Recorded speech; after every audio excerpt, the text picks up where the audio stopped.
Hi everyone, I am Madhu. So friends, इस video में हम डिस्कस करने वाले हैं Newton second law of motion. Previous video में हमने इनर्शिया एंड मास के बारे में डिस्कस किया था।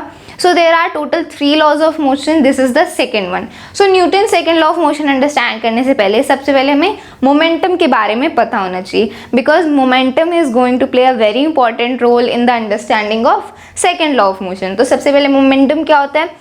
It is the quantity which measure the amount of motion in the body। एक ऑब्जेक्ट में या फिर एक बॉडी में कितना मोशन है, अमाउंट ऑफ मोशन, उसका मेजर क्या होता है? मोमेंटम।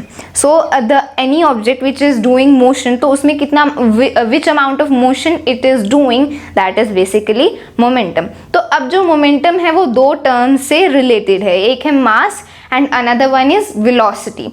जिस ऑब्जेक्ट का जितना ज़्यादा मास होगा उसका मोमेंटम भी उतना ज़्यादा होगा। अगर मास ज़्यादा है तो मोमेंटम भी ज़्यादा, और अगर मास कम है उस ऑब्जेक्ट का तो मोमेंटम भी कम होगा। तो हम क्या बोल सकते हैं?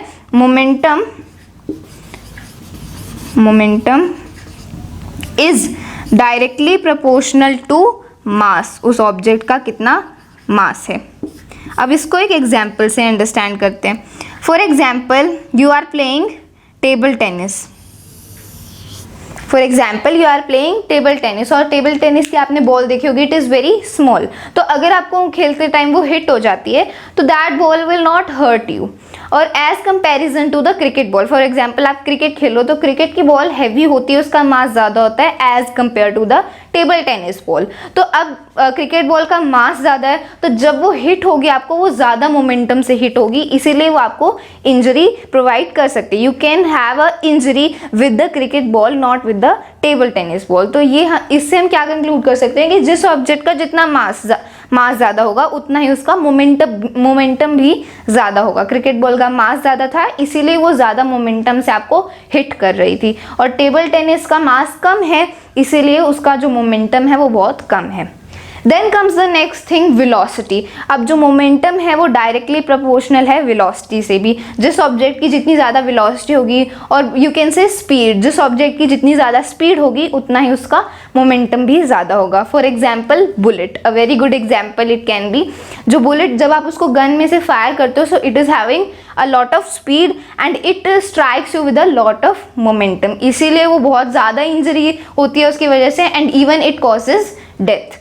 तो ये क्यों होता है? क्योंकि जो बुलेट है उसकी वेलोसिटी इतनी ज़्यादा है इसीलिए उसका मोमेंटम भी ज़्यादा है, और इसी वजह से आपको इंजरी बहुत ज़्यादा होती है। So from here we can conclude that momentum is also directly proportional to velocity.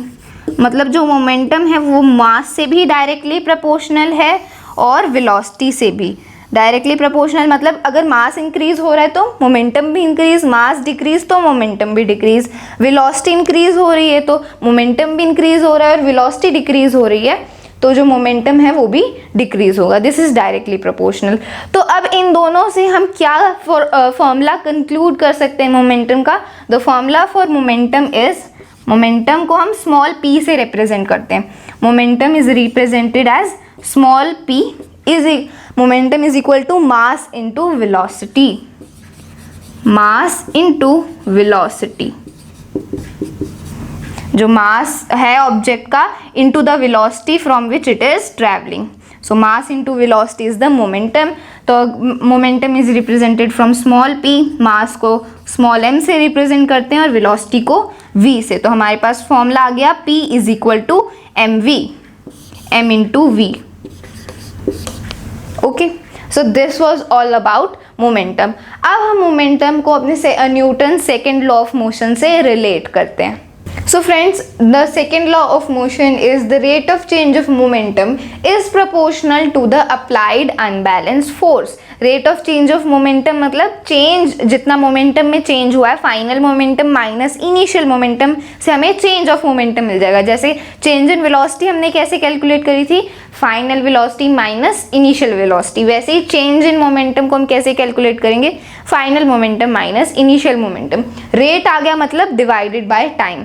Is proportional मतलब एक इंक्रीज होगा तो दूसरा भी इंक्रीज, एक डिक्रीज तो दूसरा भी decrease. So proportional to the applied unbalance force, मतलब जितना आपने फोर्स लगाया है that is proportional to the rate of change of momentum, force ज़्यादा तो आपका चेंज ऑफ मोमेंटम ज़्यादा, फोर्स कम है तो रेट जो चेंज ऑफ मोमेंटम है that will be also less. तो यहाँ से हमारा फॉर्मूला डिराइव हो रहा है force is equal two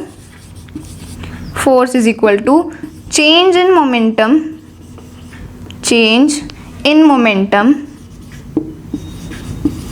divided by time.